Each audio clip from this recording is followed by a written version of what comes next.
یہی التماس کروں گا کہ عشرِ مغفرت کو بروئے کار لاتے ہوئے اس میں دل جمی کے ساتھ عبادت، ریاضت اور اللہ کے حضور استغفار کثرت کے ساتھ کیجیے۔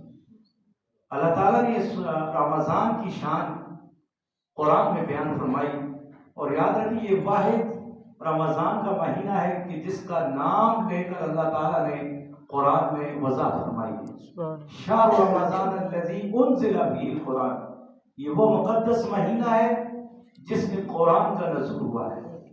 اور یہاں رک کر بڑے دھیمے لہجے سے عرض کرنا چاہوں گا کہ آپ حضرات باقی 11 مہینوں میں عبادت کرتے ہیں، نماز پڑھتے ہیں، کلام الہیہ کا ورد کرتے ہیں، نیکی کرتے ہیں، صدقہ و خیرات کرتے ہیں، لیکن اس کی کچھ محدود لمٹ ہے، اس کا ثواب ملتا ہے۔ ایک نیکی کریں گے تو 10 نیکیاں، مثلا ایک عمل کریں گے اچھا اس کا 10 نیکیاں مل جائیں گی، ایک نماز پڑھیں گے نفل تو نفل کی کو وہی ثواب مل جائے گا، فرض پڑھیں گے تو فرض کا ثواب مل جائے گا۔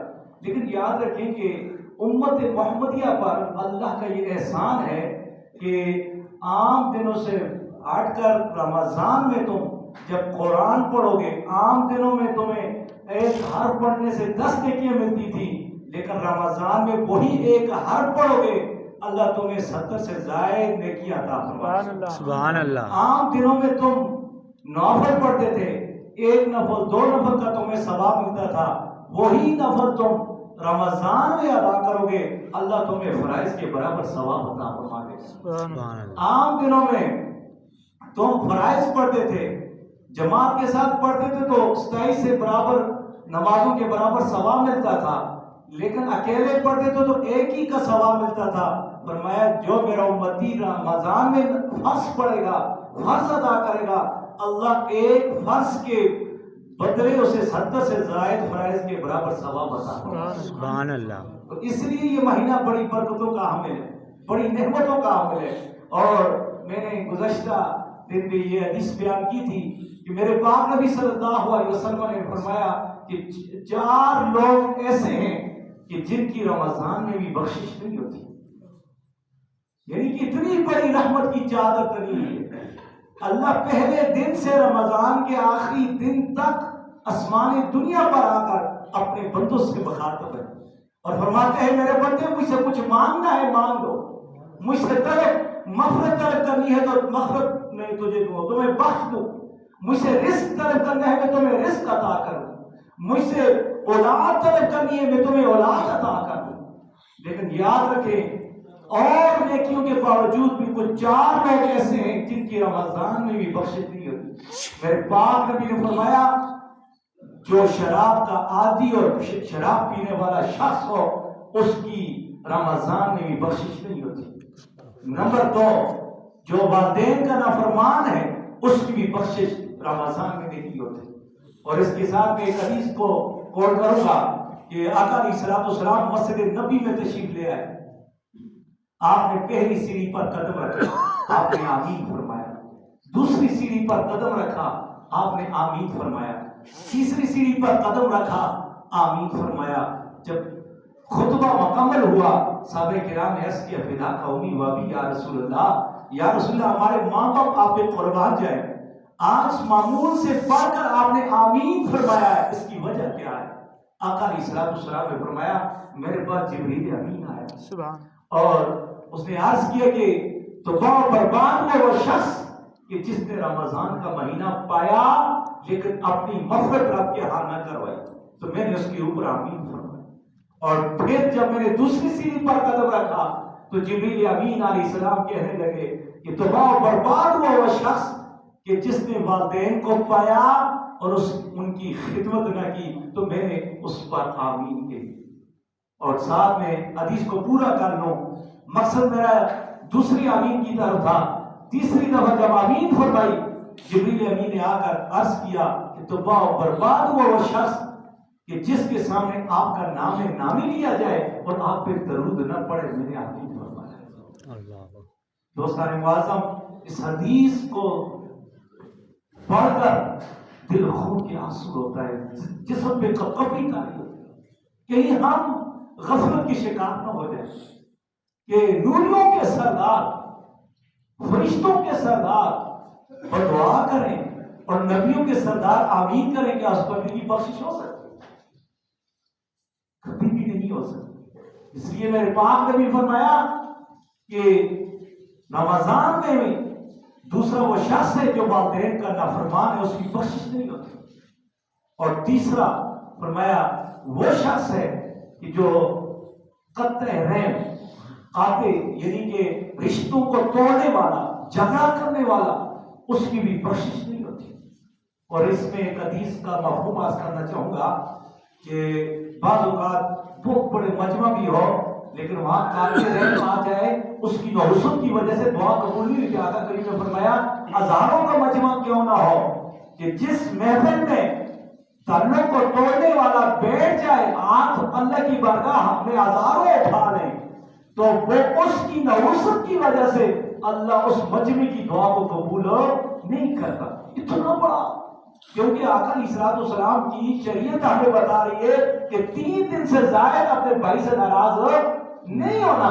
تو یہ اس چیز کی ہمیں یہ وعید مل رہی ہے کہ بندے انسان کچھ ہوش کے ناخن کرے، کچھ سوچ شعور کے ساتھ زندگی بسر کر، کہیں ایسا نہ ہو تیرا پڑوسی تجھ سے ناراض ہے اور تو عبادت اور ریاست کرتا ہے، کہیں ایسا نہ ہو تیرا بھائی تجھ سے ناراض ہے، کہیں ایسا نہ ہو تیرا والد تجھ سے ناراض ہے، کہیں ایسا نہ ہو تیرا چاچا تجھ سے ناراض ہے، کہیں ایسا نہ ہو تیرا ماموں تجھ سے ناراض ہے اور تو اپنی زندگی گزار رہا ہے اور رمضان میں عبادت کر رہا ہے۔ یہ عبادت رائگان جاتی ہے جب سے اس کا تعلق کسی سے ٹوٹا ہوا ہو، جب تک وہ جوڑے گا نہیں۔ تو چوتھا آقا علیہ الصلوۃ والسلام نے فرمایا وہ شخص کہ جس کی بخشش رمضان میں نہیں ہوتی، فرمایا کینہ، بغض، حسد کرنے والے شخص کی عبادت، مغفرت، بخشش اللہ کے ہاں قبول نہیں ہوتی۔ اس لیے ہمیں ہمیشہ یہ سبق حاصل کرنا چاہیے، کسی کی غیبت نہیں کرنی چاہیے، چغلی نہیں کرنی چاہیے اور کینہ نہیں رکھنا چاہیے، حسد نہیں کرنا چاہیے۔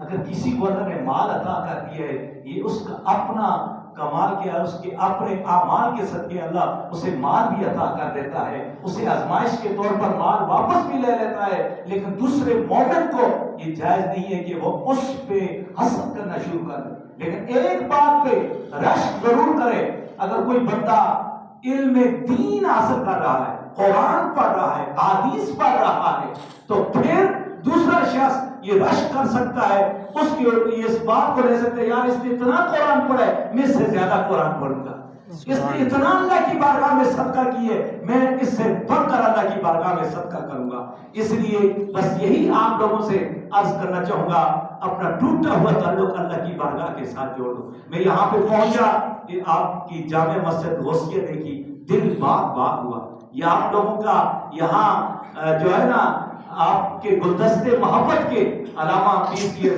جمیل شاہ صاحب کے ہاں آپ لوگوں نے جمع کروائے اور یہ تعمیرات میں آپ نے کھل کر تعاون کیا۔ آج الحمدللہ یہ بہت بڑا مرکز آپ کے ہاں بنا۔ اللہ اس پر بھی آپ کو اجر عظیم عطا فرمائے، آپ کے جان مال اور آپ کی برکتیں عطا فرمائے۔ تو دل باغ باغ ہوتا ہے جب آپ لوگ اللہ کی بارگاہ میں اپنی حلال رزق میں جب اللہ کی بارگاہ میں خرچ کرتے ہیں، اللہ 70 گنا زیادہ عطا فرماتا ہے اور اللہ کی کرم نوازیاں اس بندے پر ہونا شروع ہو جاتی ہیں۔ تو اس لیے میں آخر میں آپ لوگوں سے یہی عرض کرنا چاہوں گا، آؤ زندگی میں کامیابی چاہتے ہو، زندگی میں کامرانی چاہتے ہو، زندگی میں سرفرازی چاہتے ہو، اپنا ٹوٹا ہوا تعلق اللہ کے ساتھ جوڑو، اپنا ٹوٹا ہوا تعلق نبی کریم صلی اللہ علیہ وسلم کی رسالت کے ساتھ جوڑ دو، اپنا ٹوٹا ہوا تعلق نبی علیہ الصلوۃ والسلام کے اصحاب کے ساتھ جوڑ دو، اپنا ٹوٹا ہوا تعلق آل نبی اولاد علی کے ساتھ جوڑ دو، اپنا ٹوٹا ہوا تعلق قرآن کے ساتھ جوڑ دو، اپنا ٹوٹا ہوا تعلق نماز کے ساتھ جوڑ دو، اپنا ٹوٹا ہوا تعلق حقوق اللہ کے ساتھ جوڑ دو، اپنا ٹوٹا ہوا تعلق حقوق العباد کے ساتھ جوڑ دو، اپنا ٹوٹا ہوا تعلق والدین کے حقوق کے ساتھ جوڑ دو، اپنا ٹوٹا ہوا تعلق پڑوسیوں کے حقوق کے ساتھ جوڑ دو۔ میں رب کعبہ کی قسم اٹھا کر کہتا ہوں، جب یہ تعلق جڑ جائیں گے اللہ دنیا میں بھی کامیابیاں دے گا اور آخرت میں بھی میری اور آپ کی بخشش اور مغفرت کا ذریعہ بنے گا۔ اللہ تعالیٰ کی بارگاہ میں دعا کرتے ہیں، اللہ تعالیٰ قبلہ پیر صاحب کی اس کاوش کو، اس محنت کو اپنی بارگاہ میں قبول و منظور فرمائے اور ان کی جان مال اولاد میں برکتیں عطا فرمائے. دل عقیدت کے سجدوں کو بےتاب ہے. یا نبی آپ کا نقش پا چاہیے. میری آنکھوں کو حسرت دیدار کی. یا نبی آپ کا جلوہ حق نما چاہیے. حشر میں مجھ سے پوچھا خدا نے اگر بتا گناہگار کیا چاہیے, عرض کر دوں گا تیری عطا کی قسم مصطفیٰ چاہیے, مصطفیٰ چاہیے. یار زندے صحبت باقی, وما توفیقی الا باللہ العلی العظیم. آمین.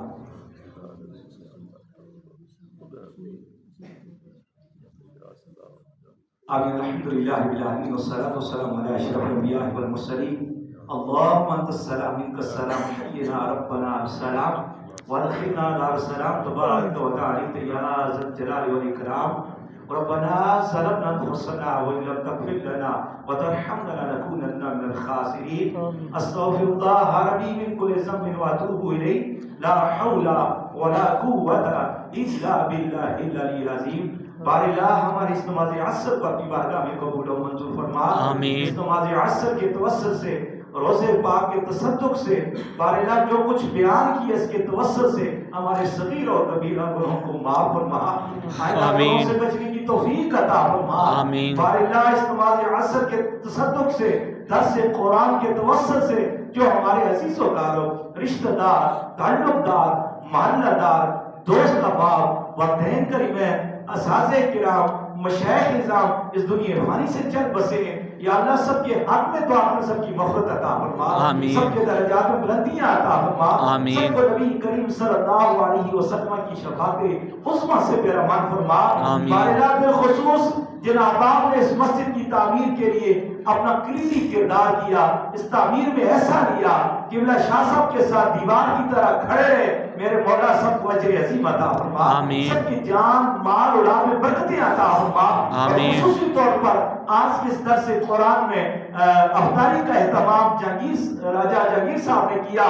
بارے انہیں اجر عظیم عطا فرما. اور تمام احباب کے لیے انہوں نے یہاں افطاری کا انتظام کیا ہے. میرے مولا ان کے جتنے بھی عزیز و کارو بزرگ اس دنیا فانی سے چل بسے, سب کے حق میں دعا کریں, سب کی مغفرت عطا فرما, سب کے درجات میں بلندیاں عطا فرما, ان کی جان مال اولاد میں برکتیں عطا فرما, عزتوں میں ترقی عطا فرما. بارے یہ جتنے بھی دل کے ٹکڑے, دل کی کڑیاں سینکڑوں کی تعداد میں بیٹھے ہوئے اس فقیر کی گفتگو کو سن رہے تھے, دعا میں شامل ہوئے, بارے سب کو اجر عظیم عطا فرما, سب کی جان مال اولاد میں برکتیں عطا فرما, عزتوں میں ترقی عطا فرما. جو پریشان حالت کی پریشانی کو دور فرما, جو مشکلات میں پھنسے بارے ان کی مشکلاتوں کو حل فرما, جو حاجت مند ہیں بارے ان کی حاجتوں کو اپنی بارگاہ میں پورا فرما. اس سیکٹر پر, اسلام آباد پر اپنی خصوصی رحمتوں کا نزول فرما, برکتوں کا نزول فرما, نعمتوں کا نزول فرما. یا اللہ 23 مارچ ہے اور خصوصی طور پر ملک پاکستان کے لیے دعا کرتے ہیں. یا اللہ اس ملک کو ملک کے والا بنا, اس دھرتی میں رہنے والے تمام باشندوں کی حفاظت عطا فرما. ہمارے اس ملک کو اندرونی اور بیرونی سازشوں سے محفوظ فرما.